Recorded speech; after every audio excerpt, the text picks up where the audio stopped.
আমন্ত্রণ চ্যানেল 24 এর দুপুর 1টার খবরে। শুনছিলেন সিলন ফ্যামিলি ব্লেন্টি শিরোনাম। আপনাদের সাথে আছি আশিক তমাল। আরএফএল গ্যাস্টো এর সায়েন্টিফিক নজল আর ব্রাশ বার্নার খরচ বাঁচায় 25%। নিখোঁজের এক সপ্তাহ পর ভারতের পশ্চিমবঙ্গে উদ্ধার হলো ঝিনাইদহ 4 আসনের এমপি আনোয়ারুল আজিম আনারের মরদেহ। কলকাতার সঞ্জীবনী গার্ডেনের একটি ফ্ল্যাট থেকে মরদেহের কিছু অংশ উদ্ধার করা হয়। কলকাতা পুলিশ জানায়, খুন করে এমপি আনারের মরদেহ কয়েক টুকরো করে বিভিন্ন স্থানে পাঠিয়ে দেওয়া হয়েছে। মরদেহের কিছু অংশ মিলেছে কলকাতার সঞ্জীবনী গার্ডেনের একটি ফ্ল্যাটে। খুনে জড়িত সন্দেহে 5 জনকে খুঁজছে পুলিশ। এরই মধ্যে 2 জনকে আটকের খবর মিলেছে। গত 12 মে চুয়াডাঙ্গার দর্শনস্থল বন্দর হয়ে ভারতে যাওয়ার একটি ভিডিওতে দেখা যায় আনোয়ারুল আজিমকে। সবশেষ গত 14 মে পরিবারের সাথে যোগাযোগ হয়। 16 মে ব্যক্তিগত সহকারী আব্দুর রৌফের কাছে তার মোবাইল থেকে একটি মিসড কল আসে। এরপর থেকে লাপাত্তা ছিলেন আনার। এ ঘটনায় বরানগর থানায় একটি সাধারণ ডায়েরি করেন গোপাল বিশ্বাস নামে পূর্ব পরিচিত এক ব্যক্তি। এতে বলা হয়, এমপি আনার বিশেষ কাজে দিল্লি পৌঁছান। তারপর থেকে যোগাযোগ বিচ্ছিন্ন ছিলেন এমপি আনার। শুনছিলাম তো এখানে কিছু আছে, মানে কিছু মারা খারাপ গেছে, ওখানে যায় কেউ, কিছু আছে, পুলিশ আসা যাওয়া করছে, নিশ্চয়ই মানুষ দেখছে এর ভেতরে কি আছে। তোমরা কি শুনেছো? এখনো আজও কোনো কিছু শোনা হয়নি। পুলিশ আসছে এটাই দেখছি। কবে থেকে পুলিশ আসছে? তো আমরা তো দেখছিলাম কাল থেকেই দেখছি পুলিশ আসছে কত পুলিশ লোক, নিউটাউন থানা না বাইরে? এখন নিউটাউন থানা, এই সকালবেলা এখন নিউটাউন থানায় ঢুকলো, আপনারা সব ছিলে দেখলে, এই হচ্ছে। ভেতরে সার্চ করলো ওরা? সেটা আমরা বলতে পারবো না। আপনাদের কিছু জিজ্ঞাসাবাদ করে? না না না, সেটা। এ বিষয়ে আরও খবর জানাতে কলকাতা থেকে আমাদের সঙ্গে সরাসরি যুক্ত হচ্ছেন শুভজিৎ পুততুণ্ড। শুভজিৎ, প্রথমে এই মরদেহের খোঁজ কিভাবে পাওয়া গেল এবং এই খণ্ডিত মরদেহকে দেখে কিভাবে নিশ্চিত হওয়া গেল এটি এমপি আনারের মরদেহ?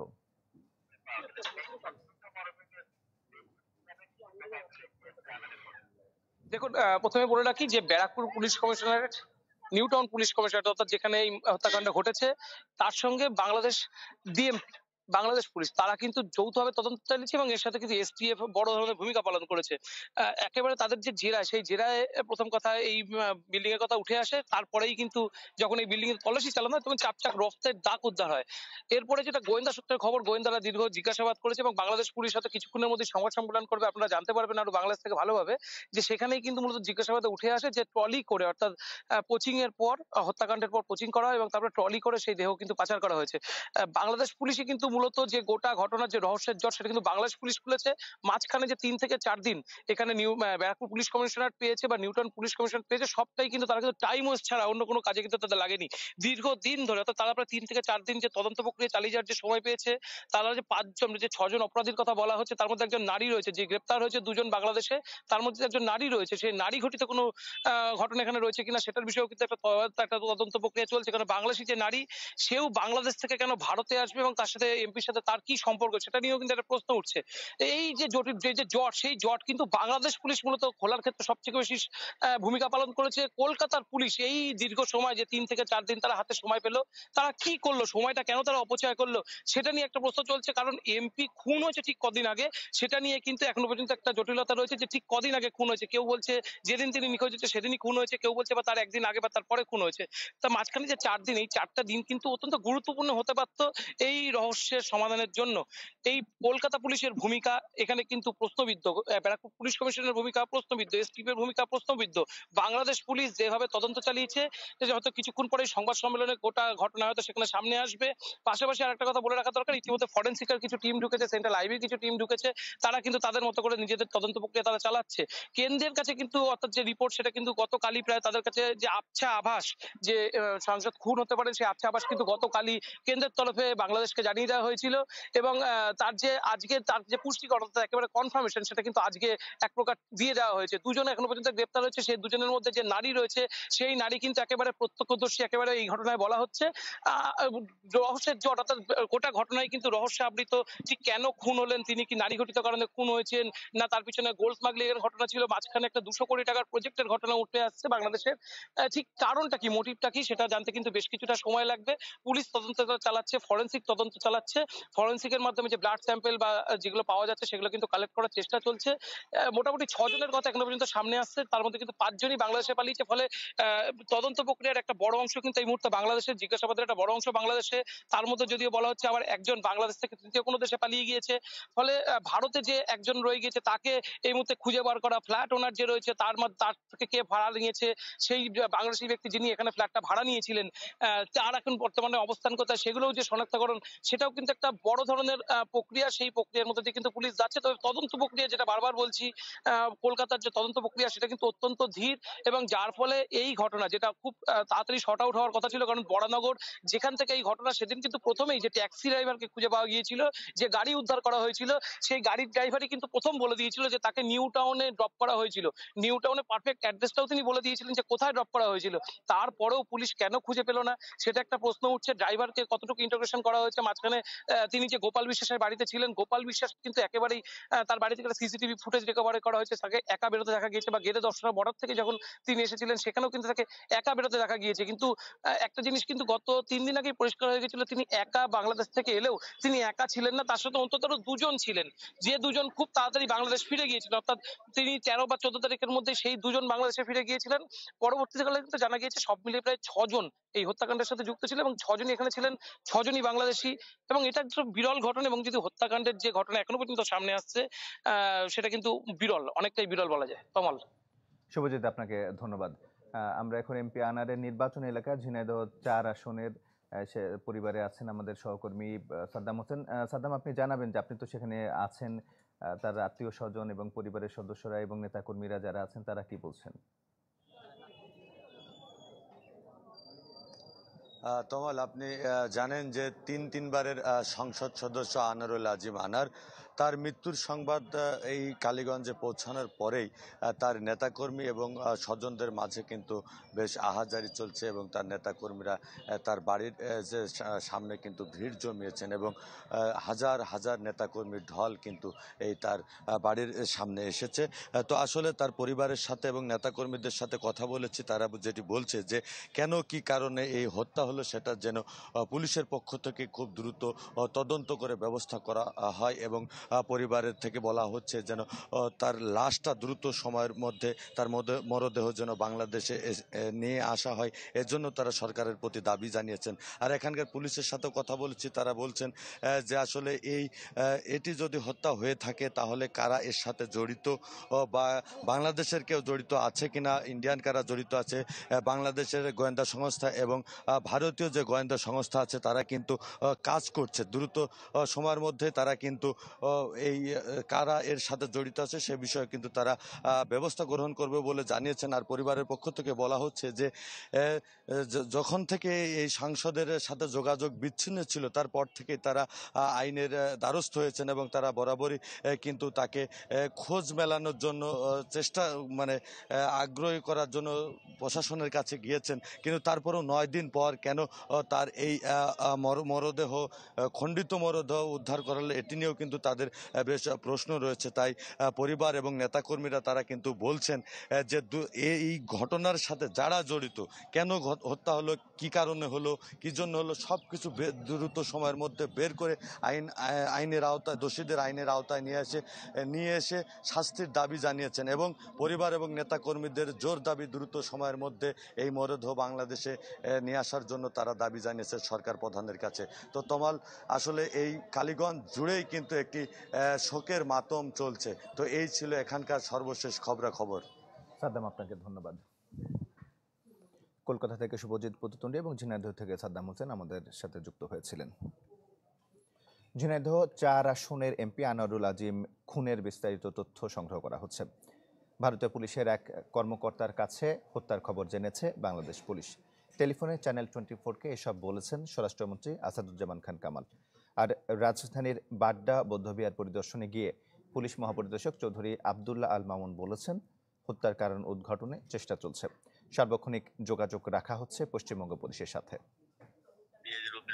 আমাদের পুলিশও সেইটি মানে রিসিভ করছেন এই ইনফরমেশন। আমরা আরেকটু কনফার্ম হয়নি, তারপর আমরা আইজি সাহেব আরো ডিটেইল জানার চেষ্টা করতেছেন।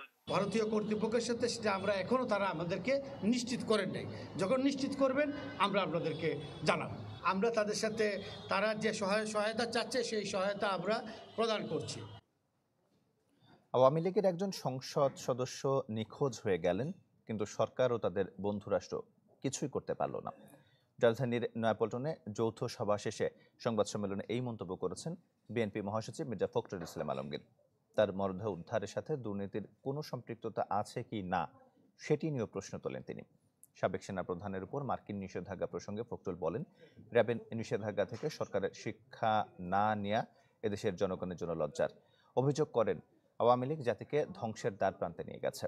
দলের প্রতিষ্ঠাতার মৃত্যুবার্ষিকী উপলক্ষে 15 দিনের কর্মসূচিও ঘোষণা করেন বিএনপি মহাসচিব। তাদের তথাকথিত সংসদ সদস্য বিদেশে গিয়ে নিখোঁজ হয়ে গেলেন, তার কোনো খবর তারা দিতে পারলেন না পারলেন বাংলাদেশ সরকার, না পারলেন বন্ধু রাষ্ট্র তাদের ভারত। তো আমরা কি মনে করবো যে এটার একমাত্র লক্ষ্য হচ্ছে দুর্নীতি করা, টাকার পাহাড় তৈরি করা, বিদেশে পাঠানো। ওইটারই কোনো ঘটনা কিনা এটা আমরা জানি না। ওয়ালটন ফ্রিজ কিনে অনেকের মতো আপনিও হয়ে যেতে পারেন মিলেনিয়াল।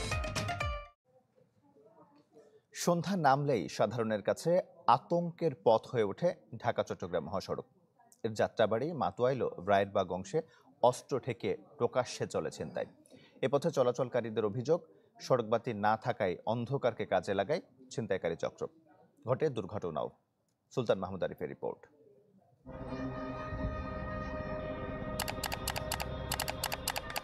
সন্ধ্যা 7:45। দেশের অর্থনীতির লাইফলাইন ঢাকা চট্টগ্রাম মহাসড়কের এই চিত্র। লাইফলাইন হলেও সড়কটির যাত্রাবাড়ি মাতুয়াইল ও রায়েরবাগ অংশে রাত নামলেই নামে আতঙ্ক। আইনশৃঙ্খলা বাহিনীর উপস্থিতি ও পর্যাপ্ত আলোর অভাবে এই পথে নিয়মিত ঘটছে ছিনতাই, ডাকাতি ও দুর্ঘটনা। যানজট লাগলেই অন্ধকারকে কাজে লাগাচ্ছেন ছিনতাইকারীরা। এক ভিডিও ফুটেজে দেখা যায় সিগন্যাল আটকে থাকা প্রাইভেট কারের দরজা খুলে দেশীয় অস্ত্র ঠেকিয়ে প্রকাশ্যে সব লুট করে নিয়ে যাচ্ছেন কয়েকজন। সন্ধ্যা নামলেই দলবদ্ধভাবে মহাসড়কের মাঝে অবস্থান নেন দুর্বৃত্তরা, যে দৃশ্য ধরা পড়ে চ্যানেল 24-এর ক্যামেরায়ও। যে মোবাইল টোবাইল দৌড় দেয়, কে কারে ধরবো, কেউ কারে ধরে না, কিন্তু লাইট নাই, আরে ধরতে দেয় কি আরো খুব খাইব নি। রাস্তাঘাটে যখন অন্ধকারে যাই, বাম দিকে আপনার গাড়ি আছে, মাঝে মধ্যে পোলাপানটা চিন্তাই করে, এরকম দুর্ঘটনা খুব বেশি হয় আর কি। মানে লাইট হলে রাস্তাঘাটে অনেক ভালো, মানে স্বচ্ছ দেখা যায়, সুন্দর। এ পথে চলাচলকারী যাত্রীরাও দিলেন ভয়াবহ তথ্য। তাদের অভিযোগ, একের পর এক অপ্রীতিকর ঘটনা ঘটলেও মিলছে না কোনো প্রতিকার। আপনি আমার দাঁড়া করানোর জন্য আমাকে ফোর্স করতেছে, ঠিক আছে, আমার ব্যাগ এবং মোবাইল এগুলো চেক করার জন্য বলতেছে আমরা মোবাইল দেখি, আপনি কোন পজিশন চাকরি করেন, আইডেন্টি কার্ড। অথচ তাদেরকে আমার মনে হয়েছে তারা হচ্ছে কোনো সংঘবদ্ধ হাইজ্যাকার গ্রুপের সদস্য। আমাদের গাড়ি ঠেক দিয়েছিল, আমাদের পিছিয়ে উঠছিল, ওটার পরে গাড়ি পেলায় হুট কাটতে দিছে, হুট কাটার পরে দেখি আমরা পারছি, পরে গেলাস মনে করে বাড়ি দিচ্ছিল, এরপরে আমরা মনে করে টাইলে গেছে। এই কারণেই তো আমাদের ভয় কাজ করে। আমরা তো এখন বেশিরভাগ আমরা দিনে তো রাত্রে চলাচল করি না ওদিক দিয়ে। যদিও মহাসড়ক নিরাপদ করতে বেশ কিছু উদ্যোগের কথা শোনালেন পুলিশের এই কর্মকর্তা। মিলিয়ে ছিনতাইকারী ধরছি, ছিনতাইও হচ্ছে। আসলে এটার আমরা দীর্ঘমেয়াদী একটা প্রস্তুতি নিচ্ছি। আশা করি সামনের দিনগুলিতে ছিনতাইকে আরও কমিয়ে নিয়ে আসতে হবে, এবং এই জায়গাটার গাড়ির গতি যদি আমরা ভালো রাখতে পারি, উল্টো পথে গাড়ির প্রবেশ যদি বন্ধ করতে পারি এবং পর্যাপ্ত আলোর ব্যবস্থা করতে পারি, তাইলে হয়তো বা ছিনতাই প্রতিরোধ সামগ্রিকভাবে বন্ধ করা সম্ভব। মহাসড়কের এই 3 অংশে অভিযান চালিয়ে সম্প্রতি চক্রের বেশ কয়েকজনকে গ্রেপ্তার করেছে পুলিশের ওয়ারি বিভাগ। তবে তাতেও থামেনি ছিনতাইকারীদের দৌরাত্ম্য। সুলতান মাহমুদ আরিফ, চ্যানেল 24, ঢাকা। ঢাকায় শব্দের গড় মাত্রা 120 ডেসিবেল, যা সহনীয় মাত্রার দ্বিগুণ। শুধু ঢাকা নয়, দেশ জুড়েই থাকছে নিরাপদ মাত্রার চেয়ে 2 থেকে 3 গুণ। এতে দীর্ঘমেয়াদে শুধু শ্রবণ শক্তি বা মনোযোগ কমে যাওয়ায় নয়, ঝুঁকি বাড়ছে হৃদরোগেরও। শব্দ দূষণে শামীমা সুলতানা 2 পর্বের ধারাবাহিকের প্রথমটি আজকে মেনেছিলেন মমিনুল হক আফান ও জসিমউদ্দিন। হাসপাতাল, শিক্ষা প্রতিষ্ঠান, সচিবালয়ের মতো গুরুত্বপূর্ণ স্থান নীরব এলাকা। টানানো আছে হর্ন না বাজানোর নির্দেশনাও, কিন্তু কে মানছে সেসব? যেখানে প্রয়োজন সেখানেই বাজাবে, তারপরে পুরুত পুরুত। কারণটা হলো এটা মূলত গাড়ির সাইড দেয় না, সাইড না দেওয়ার জন্য। সড়ক জুড়ে হুড়োহুড়ি আর বাড়াবাড়ি দেখলে মনে হতে পারে চোখ দিয়ে নয় কান দিয়ে গাড়ি চালিয়ে সবাই সবার আগে যেতে চান। মোটর বাইক আর রিক্সা এইটার জন্য বেশিরভাগ হরেন ব্যবহার করা হয়। জাস্ট আমরা যেরকম কথা বলি না, আমরা একটু সরেন, এই কারণের জন্য আমাদের একটু হরেন দরকার হয়। আবার উৎসবে পার্বণে কারণে অকারণে মাইক, পটকা বা আতশবাজি শব্দ দূষণের মাত্রাকে করে আরও অসহনীয়। যদিও 2006 সালের পরিবেশ আইনে সুনির্দিষ্ট করে বলা আছে এলাকাভেদে কখন কতটুকু শব্দ থাকতে পারে। এমনিতেই তো গরমে প্রচণ্ড মাথা ব্যথা থাকে, তারপরে হর্নের সাউন্ডে আমাদের আরও প্রচুর মাথা ব্যথা হয়ে যায়। যখন সবাই মিলে আমরা একসাথে টিভি দেখি ঠিক তখন বোঝা যায় যে আসলে আমাদের কানের প্রবলেম হচ্ছে। দেখা যাচ্ছে সবাই বেশি শব্দ মনে হচ্ছে কিন্তু আমার কাছে কম মনে হচ্ছে। জাতিসংঘের পরিবেশ কর্মসূচির তথ্যে 2022 সালে বিশ্বের শব্দ দূষণের শীর্ষে ছিল ঢাকা। গড় শব্দমাত্রা ছিল 119 ডেসিবেল। সম্প্রতি বায়ুমণ্ডলীয় দূষণ অধ্যয়ন কেন্দ্রের জরিপে ঢাকায় সর্বনিম্ন 54.8 ডেসিবেল ও সর্বোচ্চ 127.30 ডেসিবেল শব্দমাত্রা রেকর্ড করা হয়। অনেকে আছে তারা ঘুমাতে পারে না ঠিক মতো, এবং তারা অনেক কিছু মনে রাখতে পারে না, মাথা ব্যথা হয়, হার্টের প্রবলেম হয়। একটা নেশন কিন্তু আস্তে আস্তে কি হচ্ছে, ক্ষতিগ্রস্ত হচ্ছে। পরিবেশ, বন ও জলবায়ু পরিবর্তন মন্ত্রী বলেন তারাও ঢাকার 2 সিটির 11 স্থানে পান মাত্রাতিরিক্ত শব্দ দূষণ। পুরো ঢাকা শহরে উত্তর এবং দক্ষিণ মিলে 70টা জায়গায় আমরা জরিপ পরিচালনা করেছি এবং তার মধ্যে থেকে আমরা 11টা পয়েন্ট আমরা বেছে নিয়েছি। আপনার উত্তরে 5 আর দক্ষিণে 6। দক্ষিণে যেমন ঢাকা বিশ্ববিদ্যালয়, সচিবালয়, ধানমন্ডি, কাকরাইল, মতিঝিল। তো এটা আমরা মনে করছি এখানে হচ্ছে মানে শব্দ দূষণের মাত্রাটা সবচেয়ে বেশি। শামিমা সুলতানা, চ্যানেল 24, ঢাকা। এই ঈদে কনকা হাইকোর নির্দিষ্ট পণ্য কিনে ঘষা দিন স্ক্র্যাচ কার্ডে, জিতুন গোল্ড জুয়েলারি আর আকর্ষণীয় সব নিশ্চিত উপহার। নানা আয়োজনে উদযাপিত হচ্ছে বৌদ্ধ ধর্মাবলম্বীদের প্রধান ধর্মীয় উৎসব শুভ বুদ্ধ পূর্ণিমা। বৌদ্ধ ধর্ম মতে প্রায় 2500 বছর আগে এই দিনে মহামতি গৌতম বুদ্ধ আবির্ভূত হয়েছিলেন।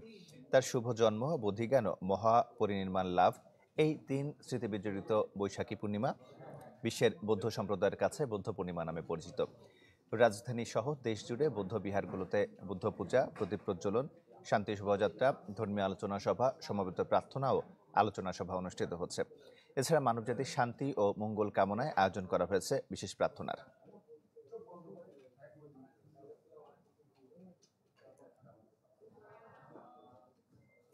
একটা বিরতি নিচ্ছি, ফিরছি একটু পরেই।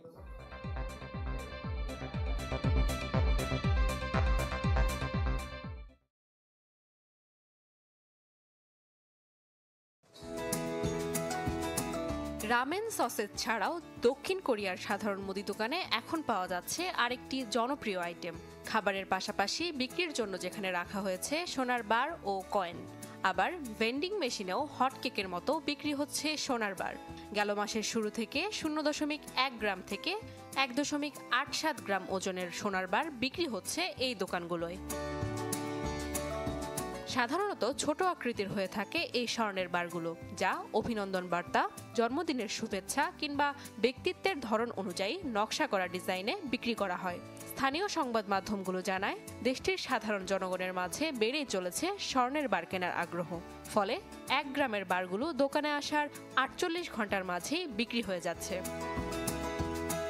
তথ্য বলছে কোরিয়ার 30 বছর বয়স্ক জনগণের স্বর্ণ কেনার আগ্রহ সবচেয়ে বেশি। বিক্রি শুরুর পর থেকে এখন পর্যন্ত মোট বিক্রির 41% ক্রেতাই এর সক্রিয় গ্রাহক। অন্যদিকে 40 বছর বয়সীরা বিক্রির 35% ও 50 বছরের বেশি বয়স্ক জনগণ প্রায় 15% সোনার বার কিনছেন। আর বার কেনার ক্ষেত্রে তরুণদের হার মাত্র 7%। ওয়ার্ল্ড গোল্ড কাউন্সিলের তথ্য মতে দেশটিতে স্বর্ণের বার ও কয়েনের চাহিদা বছরের প্রথম 3 মাসেই বেড়েছে 27%, যা দেশটির 2 বছরের মধ্যে সর্বোচ্চ। বর্তমানে 1.87 গ্রামের একটি সোনার বার কিনতে গ্রাহকদের গুনতে হচ্ছে 2,25,000 ওন বা 166 মার্কিন ডলার, আর 0.5 গ্রামের বারের দাম 77,000 ওন। নাদিয়া ইসলাম তুলি, চ্যানেল 24। রামেন সসেজ ছাড়াও দক্ষিণ কোরিয়ার সাধারণ মুদি দোকানে এখন পাওয়া যাচ্ছে আরেকটি জনপ্রিয় আইটেম। খাবারের পাশাপাশি বিক্রির জন্য যেখানে রাখা হয়েছে সোনার বার ও কয়েন, আবার ভেন্ডিং মেশিনেও হট কেকের মতো বিক্রি হচ্ছে সোনার বার। গেল মাসের শুরু থেকে 0.1 গ্রাম থেকে 1.87 গ্রাম ওজনের সোনার বার বিক্রি হচ্ছে এই দোকানগুলোয়। সাধারণত ছোট আকৃতির হয়ে থাকে এই স্বর্ণের বারগুলো, যা অভিনন্দন বার্তা, জন্মদিনের শুভেচ্ছা কিংবা ব্যক্তিত্বের ধরন অনুযায়ী নকশা করা ডিজাইনে বিক্রি করা হয়। স্থানীয় সংবাদ মাধ্যমগুলো জানায়, দেশটির সাধারণ জনগণের মাঝে বেড়েই চলেছে স্বর্ণের বার কেনার আগ্রহ। ফলে 1 গ্রামের বারগুলো দোকানে আসার 48